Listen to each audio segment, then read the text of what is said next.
નમસ્કાર વિદ્યાર્થી મિત્રો, શ્રી દર્શન વિદ્યાલય રતનપર તરફથી આપ સૌનું હાર્દિક સ્વાગત કરું છું. આજે આપણે ગુજરાતીની અંદર વ્યાકરણ ટોપિક આપણે છે વાક્યના પ્રકારો આપણે આગળ ભણી ગયા. તેના જ અંદર કર્તરી, કર્મણી, પ્રેરક અને ભાવે વાક્ય રચના વિશે આજે આપણે વાત કરવાના છીએ. કર્તરી વાક્ય રચના વિશે વાત કરીએ તો કર્તરી વાક્ય રચના એટલે કે જેની અંદર કર્તા મુખ્ય સ્થાને હોય, એટલે કે ક્રિયાપદની અંદર કર્તા ક્રિયાપદનો ઉપયોગ કર્તાને અનુલક્ષીને કરવામાં આવ્યો હોય તેને આપણે કર્તરી વાક્ય રચના તરીકે ઓળખીએ છીએ. શું કીધું મેં કે જે એક ઉદાહરણ દ્વારા અહીંયા લખીએ કે હું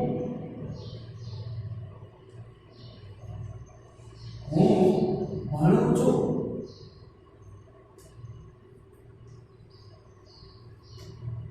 ભણું છું. એવી જ રીતે બીજું વાક્ય લખું છું કે તે ભણે છે.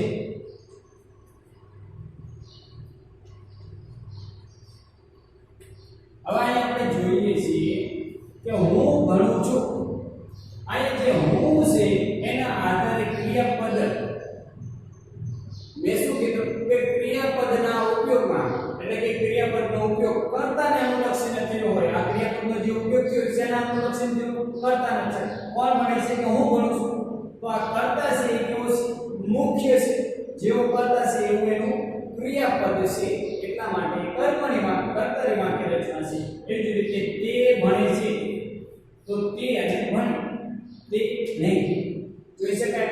જેવું ક્રિયાપદ છે આને શું કહેવાય? ક્રિયાપદ કહેવાય. શું કહેવાય? ક્રિયાપદ. જ્યારે આ શું છે? કર્તા છે.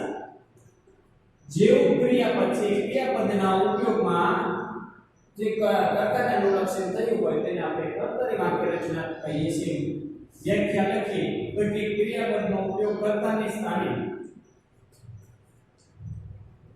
ક્રિયાપદનો ઉપયોગ કર્તાને અનુલક્ષીને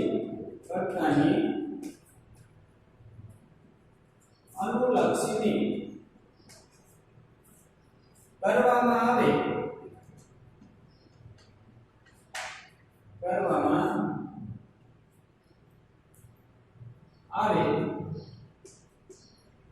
તેને કર્તરી વાક્ય રચના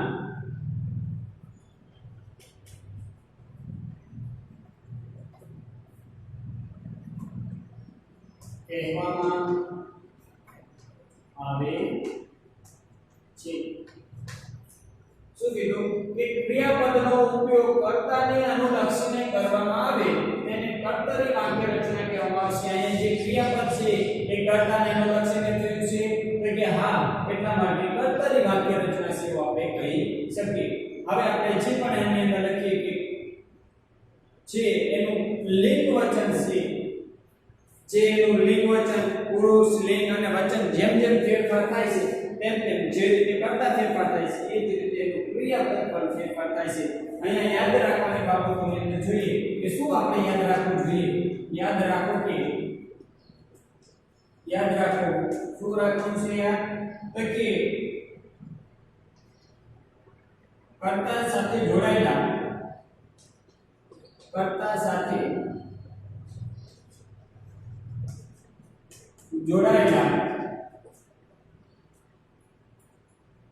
થી વડે દ્વારા તરફથી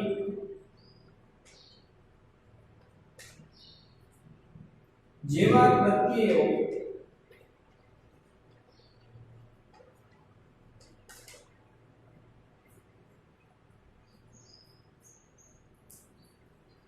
કાઢી નાખવાથી કર્તરી વાક્ય રચના કર્તરી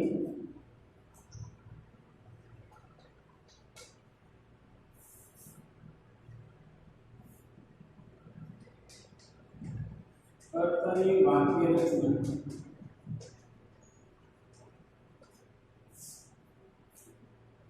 બને છે। ઉદાહરણ પર આપણે એનો વિસ્તારથી જોઈએ કે કઈ રીતે ઉદાહરણ જોઈએ તો એક ઉદાહરણ કર્મણી વાક્ય રચનાનું પૂછું। કર્મણી વાક્ય રચના છે। કર્મણી વાક્ય રચના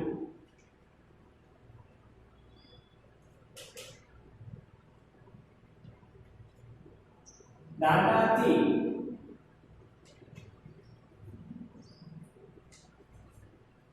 ઉઠાતું નથી। દાદાથી ઉઠાતું નથી આવી રીતના તમને પરીક્ષાની અંદર આવું એક ઉદાહરણ મૂક્યું છે અને તમને એવું કીધું હોય કે કર્તરી વાક્ય રચના બનાવો તો તમારે શું કરવાનું તો કાઈ નહીં આ યાદ રાખવાનું છે કે કર્તા સાથે જોડાયેલા થી વડે દ્વારા તરફથી જેવા જે પ્રત્યયો લાગેલા છે તે નામ રૂપી લાગેલા છે તેને કાઢી નાખવાના છે અને કાઢી નાખી અને જે વાક્ય બને છે તેને આપણે કર્તરી વાક્ય રચના કહીએ છીએ। તો અહીંયા થી વડે છે તો દાદાથી ઉઠાતું નથી દાદા ઉઠતા નથી। કર્તરી વાક્ય શું બને કે દાદા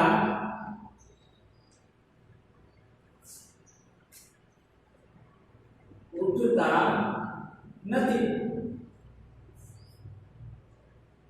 તમે જોઈ શકો છો અહીંથી જે હતું એ કાઢી નાખ્યું થી વડે દ્વારા તરફથી જેવા પ્રત્યય લાગ્યો હોય એને કાઢી નાખવાના અને આપણે એ કાઢી નાખીશું એટલે કર્તરી વાક્ય રચના બને છે કે દાદાથી ઉઠાતો નથી તો દાદા ઉઠતા નથી। અહીં જેવું ક્રિયાપદ છે એવા જ કરતા છે જેવું કરતા હોય એવું એનું ક્રિયાપદ આવે। જો અહીંયા થી હતું તો અહીંયા ઉઠાતું ખબર પડી સાવ સહેલું છે। જો આપણે જે ઉદાહરણ જોઈએ અહીંયા હજી એક ઉદાહરણ જોઈએ કે મેનેજર તરફથી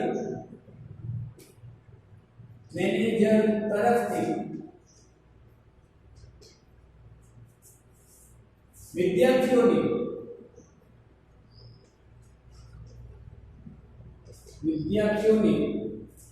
ઇનામ અપાયા। આવું કર્મણી વાક્ય રચના છે। આ કેવી વાક્ય રચના છે કર્મણી। હવે આને કર્તરી વાક્ય રચના બનાવી છે તો મેનેજરે તો શું બને મેનેજરે વિદ્યાર્થીઓને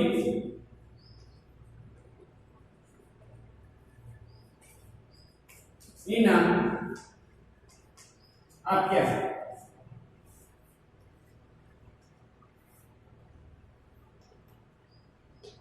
હવે આપણને ખબર ક્યારે પડે કે જ્યારે આપણને આ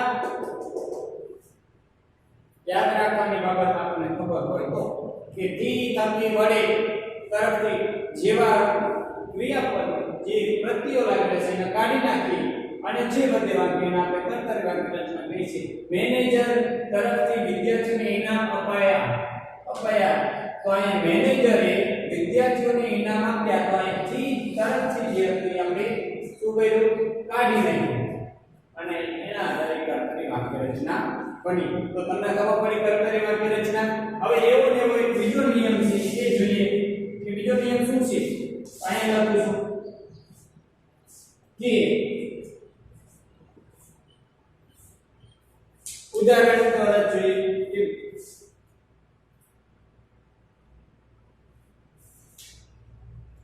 મને મારાથી ને જગ્યાએ શું વપરાય હું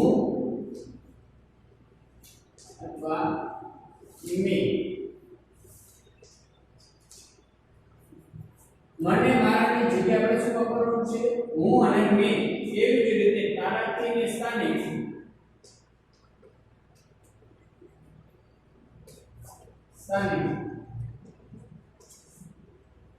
તમે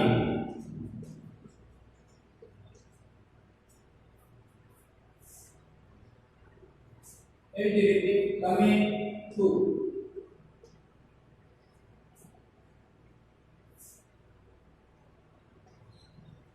અમારાથી ની બદલે શું વાપરવાનું છે? અમે. હવે આપણે યાદ શું રાખવાનું છે જોઈએ કે મને મારાથી જે વાક્યની અંદર મૂકેલું છે ને એવું કીધું કે કર્તરી વાક્ય રચના બનાવો. તો અહીંયા મને અને મારાથી જે મૂકેલું છે એના કાઢી નાખવાનું. એની જગ્યાએ શું મૂકવાનું? હું અથવા મેં. એવી જ રીતે તારાથી ને સ્થાને આપણે શું મૂકવાનું છે? તમે અને તું. એવી રીતે અમારાથી ની બદલે શું મૂકવાનું છે? અમે. વાક્ય દ્વારા સરળતાથી આપણે સમજીએ કે ઉદાહરણ એક જોઈએ. અહીંયા પેલું ઉદાહરણ જોઈએ કે મારાથી પરીક્ષા અપાય નહીં. મારાથી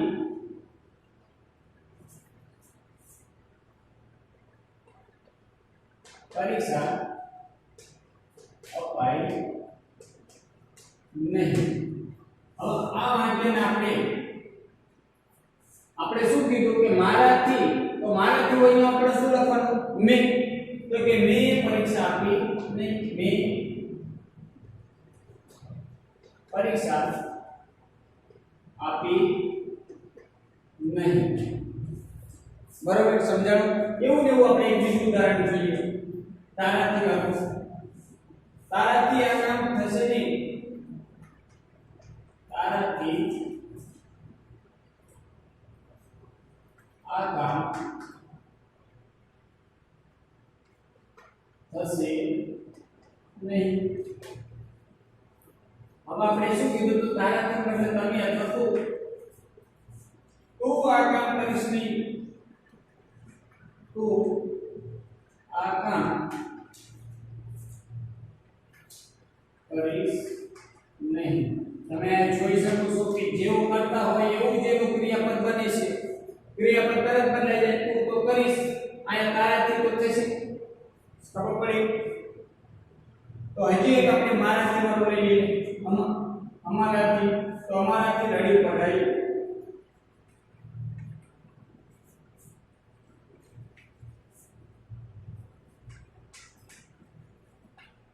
અમારાથી રડી પડાય.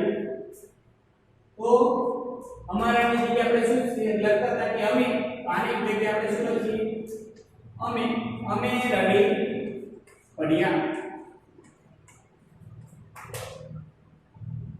અમે આવી ગયું. એ જ રીતે અહીંયા તારાની જગ્યાએ શું આવ્યું? તું આવ્યું. મારાની જગ્યાએ શું આવ્યું? મેં આવ્યું. જેવું ક્રિયાપદ જેવો કરતા હોય એવું ક્રિયાપદ બને છે.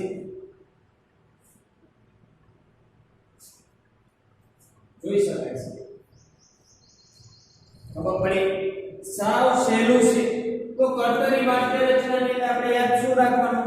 કે જે વાક્ય રચનાની અંદર કર્તા મુખ્ય હોય, જે ક્રિયાપદની અંદર ક્રિયાપદના ઉપયોગમાં કર્તાને અનુલક્ષીને કરવામાં આવ્યો હોય તેને આપણે કર્તરી વાક્ય રચના કહીએ છીએ.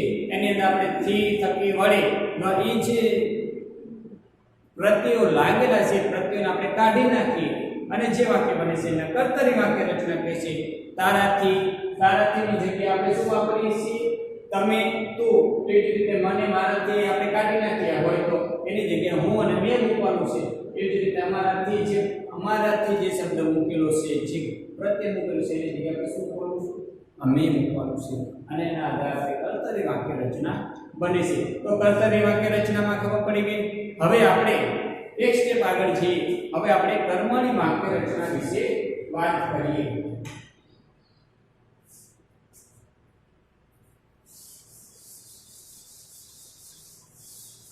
સાથે સાથે લખતા રહેજો જેથી તમારા ચોપડાની અંદર ડેટા રહે.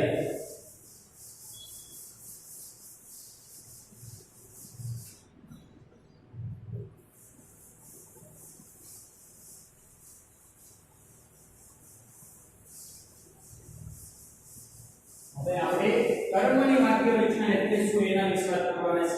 જેની અંદર કર્મ મુખ્ય હોય. ઓલામાં શું હતું? પેલા વાક્યમાં કર્તા મુખ્ય હોય. હવે આમાં કર્મ જેમાં મુખ્ય હોય તેને આપણે કર્મની વાક્ય રચના કહે છે. કે ક્રિયાપદનો ઉપયોગ કર્મને સ્થાને થયો હોય, કર્મને અનુલક્ષીને કરવામાં આવે છે તેને આપણે કર્મની વાક્ય રચના કહીએ છીએ. લખો ત્યારે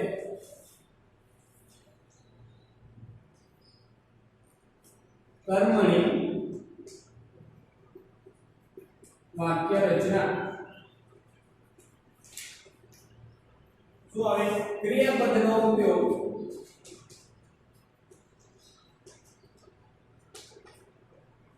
ઉપયોગ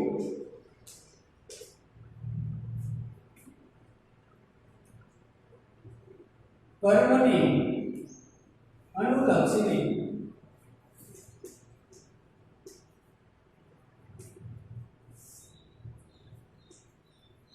કરવામાં આવે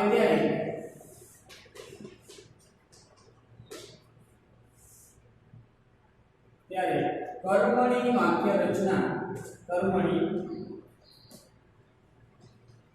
વાક્ય રચના બને છે। દાખલા તરીકે જોઈએ શું આવે તો કે મારાથી પુસ્તક વંચાય છે, મારાથી પુસ્તક વંચાય છે। ક્રિયાપદનો ઉપયોગ કર્મને અનુલક્ષીને કરવામાં આવ્યો હોય તો કે શું વંચાય છે મારાથી તો કે પુસ્તક, આ પુસ્તક શું છે કર્મ છે, મારાથી શું છે કર્તા, વંચાય એ શું છે ક્રિયાપદ।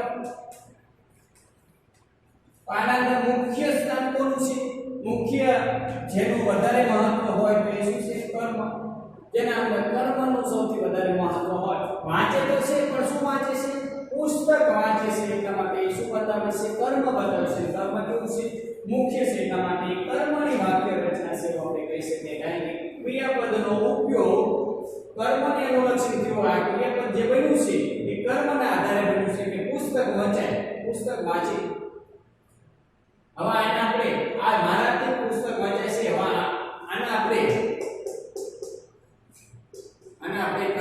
કર્તરી વાક્ય રચના બનાવ્યું હોય તો આપણે શું કરશું કે મારાથી ની જગ્યાએ શું આવે હું પુસ્તક વાંચું છું, બની ગયું કર્તરી વાક્ય। હવે એમ નહીં પણ હું પુસ્તક વાંચું છું એટલે કર્મણી વાક્ય રચના બનાવ્યું હોય તો કે મારાથી પુસ્તક વંચાય છે, સાવ સહેલું છે કે મારાથી ની જગ્યાએ હું લખી નાખવાનું અને વાંચાય છે એટલે માટે વાંચી છે। એવું એક બીજું ઉદાહરણ લખું છું અહીંયા કર્મણી વાક્ય રચનાનું। રાધા વડે પુસ્તક અપાયું નહીં, રાધા વડે પુસ્તક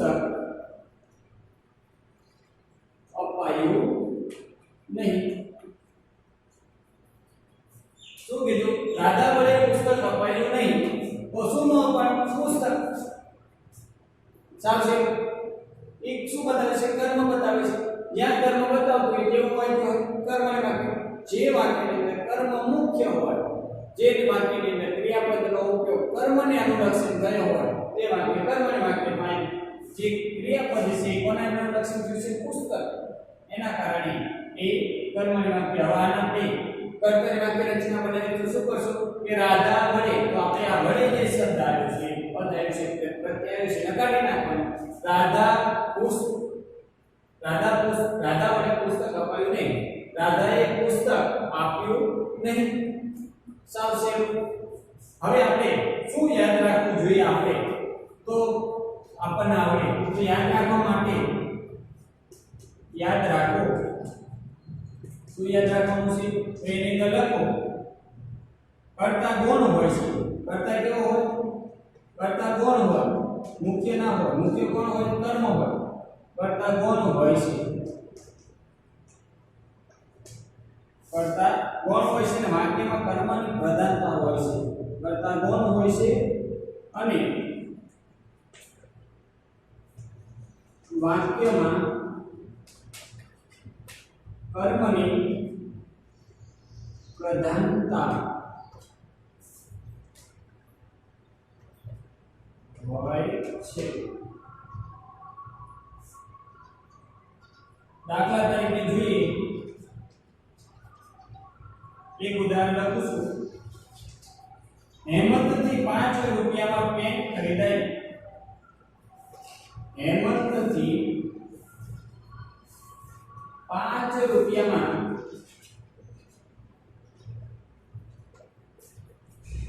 પેન ખરીદાઈ।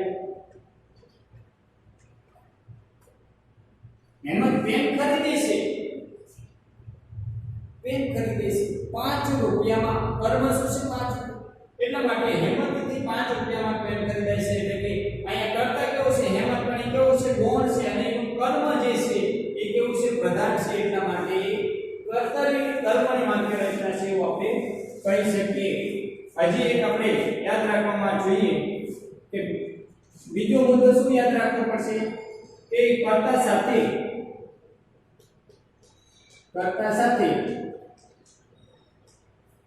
શું આવે? કર્તા સાથે થી વડે દ્વારા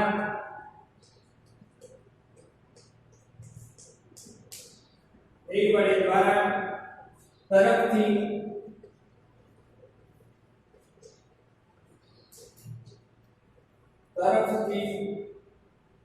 જેવા પ્રત્યયો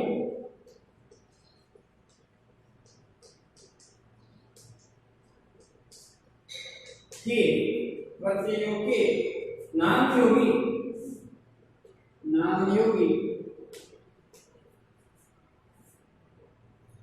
આવતા કર્મની વાક્ય રચના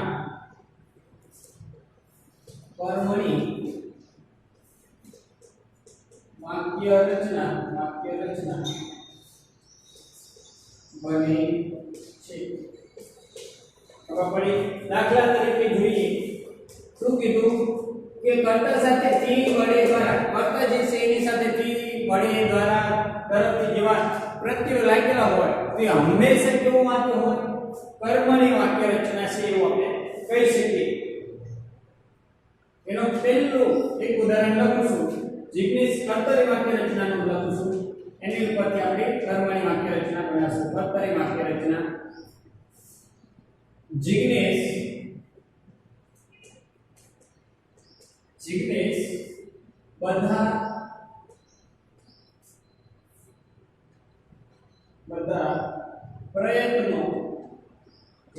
બધા પ્રયત્નો કર્યા.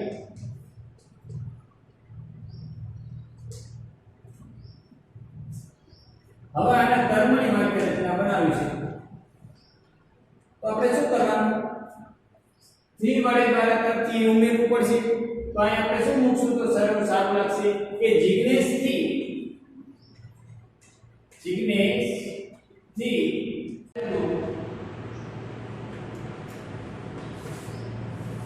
થી બધા પ્રયત્નો કરાયા. આવું વાક્ય બન્યું.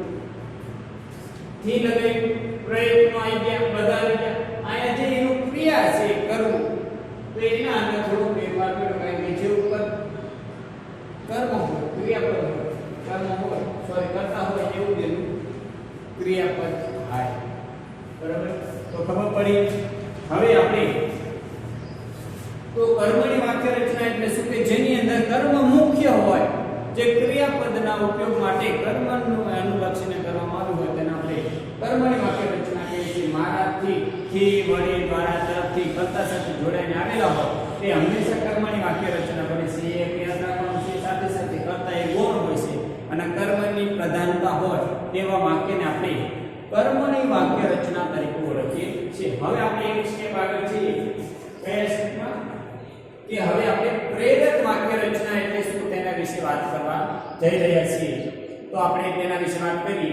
ઝડપથી તમે સાથે સાથે લખતા રહેજો જેથી તમારી પાસે ડેટા રહે.